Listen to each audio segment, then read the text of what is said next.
Hello everyone. तो आज मैं फिर आपके साथ में वापस आप लोगों के साथ मिलती हूँ फाइन आर्ट सब्जेक्ट में। तो फाइन आर्ट सब्जेक्ट में आज हम बात करेंगे एनसीईआरटी से क्लास 11th ग्रेड 11th में। जैसे कि आप लोगों ने फर्स्ट चैप्टर में हम पढ़ सकते हैं प्री हिस्टोरिक रॉक पेंटिंग। तो basically pre historic rock painting, सबसे पहले तो आप लोगों को इस चीज़ का ज्ञान होना चाहिए कि what is the meaning of the pre historic rock painting. जैसे कि प्री हिस्टोरिक पहले का इतिहास, रॉक पत्थरों पे की गई कला। आपको अगर ये चैप्टर का पार्ट क्लियर है तो दैट मीन्स कि आपने चैप्टर को पूरा क्लियर कर लिया। अच्छा, अब हम मेन इम्पॉर्टेंट इस पार्ट पे आ जाते हैं। जो पहले में आदिकाल, आपने देखा होगा आदि पुरुष मानव के बारे में हम लोगों ने पढ़ा था अपनी हिस्ट्री में।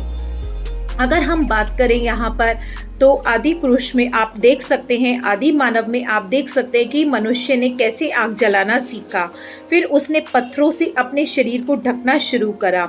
उसके बाद में फिर उसने उन पत्थरों पर अपनी डेली की एक्टिविटी को पत्थरों के नुकीली चीज़ों से लाइनों में, जिसे कि ज्योमेट्रिकल आर्ट में हम बोलेंगे, वो उसने करना शुरू करा। अब आपको यहाँ पर हेल्प मिलेगी प्री हिस्टोरिक रॉक पेंटिंग में 3 चीज़ों की, अपर पैथलॉटिक, मैथलॉटिक एंड चाकोलॉथिक।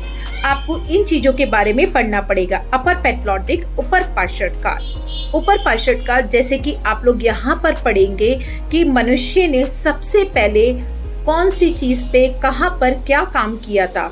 अब आप लोगों ने हिस्ट्री में क्या पढ़ा था कि जो आदि पुरुष था, आदि मानव था, उसने कैसे अपना जीवन, वो निवस्त्र रहता था। निवस्त्र रहने के बाद में उसने क्या शुरू करा था, उसने धीरे धीरे अपनी एक्टिविटी को आगे बढ़ाना शुरू करा। वो जैसे जैसे उसने पत्थरों को घिसना शुरू करा तो उसने आग जलाना शुरू करा। उसके बाद में फिर वो जानवर को का शिकार करता था, जानवर को मार के खाता था, कच्चा मांस खाता था। जब वो आग जलाना शुरू करा तब उसने कच्चे मांस को भी पका करके खाना शुरू कर दिया।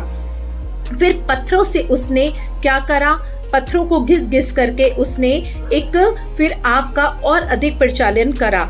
और अधिक प्रचालन करने से उसको ये समझ में आ गई कि अगर मैं इस पे जानवर के मांस को पकाऊंगा तो वो स्वादिष्ट हो जाएगा और फिर उसको उस चीज़ में खाने में और अच्छा भोजन प्राप्त होने लगा। उसी तरीके से मनुष्य ने फिर धीरे धीरे समझ के साथ पत्थरों से अपने वस्त्र को, अपने तन को ढकना शुरू कर दिया। और जो जानवर की खाल बचती थी ऊपर की, अंदर का गोश्त वो खा लेता था, उससे भी उसने अपने तन को ढकना शुरू कर दिया।